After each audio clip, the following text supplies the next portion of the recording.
Kalau mau mengobati hati, dengarkanlah kisah-kisah Rasul.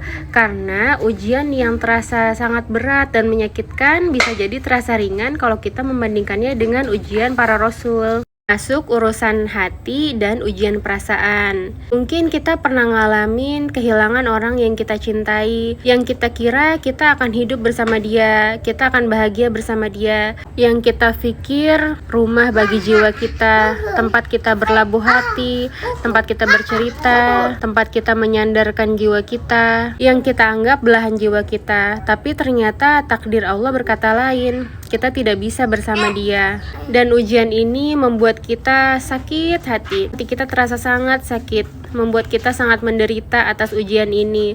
Ujian untuk menerima ketetapan Allah bahwa apa yang kita sukai belum tentu baik untuk kita, dan apa yang kita tidak sukai mungkin baik bagi kita. Yang kadang-kadang ujian ini membuat dunia kita seakan runtuh, gak bisa makan, susah tidur, dan gak semangat ngelakuin apapun.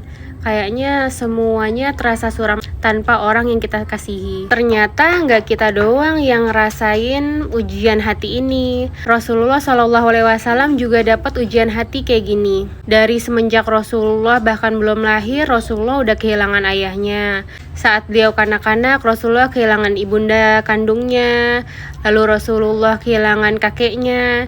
Dan pada akhirnya sejak kanak-kanak beliau diasuh oleh pamannya, yaitu Abu Thalib. Abu Thalib yang kita kenal sebagai ayahnya Ali bin Abi Thalib. Dari kecil aja hidup Rasulullah udah yatim piatu dan menyedihkan. Nah, karena Rasulullah dari kecil diasuh oleh pamannya, Rasulullah jadi dekat dengan anak-anaknya Abu Thalib, termasuk Ummu Hani.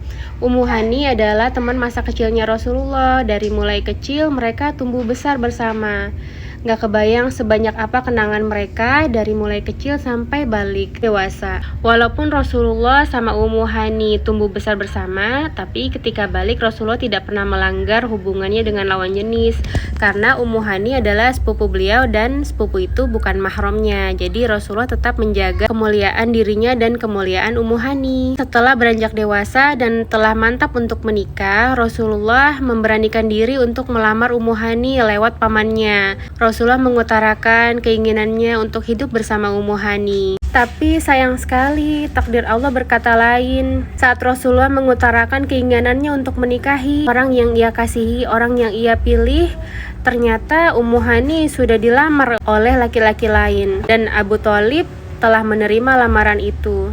Padahal mungkin Rasulullah udah punya rencana-rencana indah bersama teman masa kecilnya untuk memadu kasih yang kita bisa bayangin sesakit apa batin Rasulullah ketika mengetahui orang yang ia niatkan untuk dinikahi ternyata udah dilamar orang lain duluan. Sebegitu banyaknya kenangan beliau bersama Ummu Hani yang Rasulullah niatnya pengen sama Ummu Hani sampai selamanya dengan ikatan yang halal. Tapi Rasulullah ikhlas dengan takdir Allah.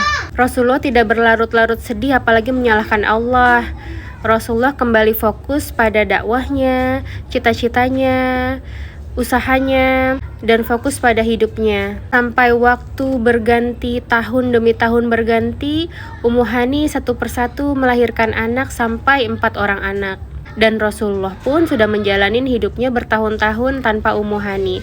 Rasulullah tidak pernah mengganggu Ummu Hani dan keluarganya. Sampai suatu ketika seruan Islam itu datang, suami Ummu Hani enggan untuk masuk Islam. Suami Ummu Hani kabur tanpa alasan apapun, meninggalkan Ummu Hani dan 4 orang anaknya. Setelah jelas status Ummu Hani bahwa Ummu Hani telah sendiri lagi, Rasulullah tidak kehilangan keinginannya untuk memiliki Ummu Hani sebagai istrinya. Keinginan Rasulullah untuk melamar Ummu Hani tidak padam. Setelah berlalunya bertahun-tahun, Rasulullah kembali melamar Ummu Hani sepaket dengan 4 orang anaknya. Rasulullah ingin ikhlas mengasuh 4 orang anaknya Ummu Hani sebagai suaminya. Tapi takdir lagi-lagi berkata lain dari rencana Rasulullah. Allah ternyata menetapkan hati Ummu Hani untuk tidak menerima Rasulullah yang kedua kalinya. Ummu Hani segan untuk menerima Rasulullah karena pernah menolak Rasulullah ketika gadis, dan sekarang Ummu Hani segan untuk menerima Rasulullah karena Ummu Hani adalah seorang janda dengan 4 orang anak. Ummu Hani takut melalaikan salah satunya. Ummu Hani takut melalaikan Rasulullah sebagai suaminya nanti, atau Ummu Hani takut melalaikan anak-anaknya jika sibuk dengan Rasulullah. Jadi Ummu Hani memutuskan untuk kembali menolak lamaran Rasulullah SAW. Lagi-lagi Rasulullah harus menyembuhkan batinnya. Rasulullah harus menerima penolakan yang kedua kali dengan orang yang sama, yaitu teman masa kecilnya. Kalau kita bayangin kita berada di posisi Rasulullah, mungkin kita akan merasa menderita banget. Mungkin kita akan merasa Allah nggak adil. Allah bisa mengabulkan itu, tapi kenapa Allah nggak mau ngabulinnya? Tapi Rasulullah beda sama kita. Rasulullah sabar dan menerima semua ketetapan Allah dengan ikhlas, walaupun lain dari rencana-rencananya. Kalau kita sabar dan ikhlas, akhirnya Allah menggantikan sosok Ummu Hani yang akan menjadi istri Rasulullah dengan sesosok Bunda Khadijah radhiyallahu anha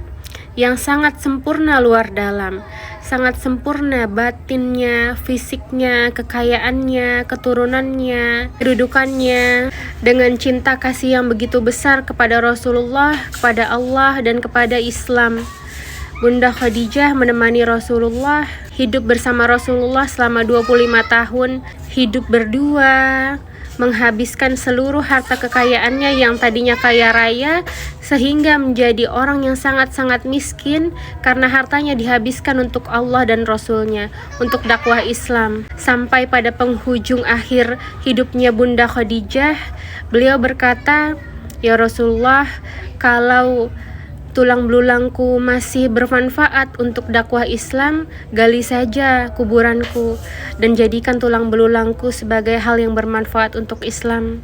Saking sebegitunya Bunda Khadijah sangat mulia.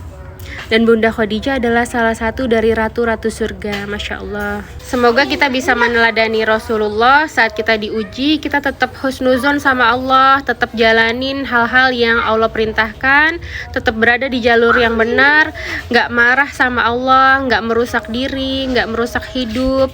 Terus menerus percaya bahwa setelah kesedihan akan ada kesenangan, akan ada kebahagiaan.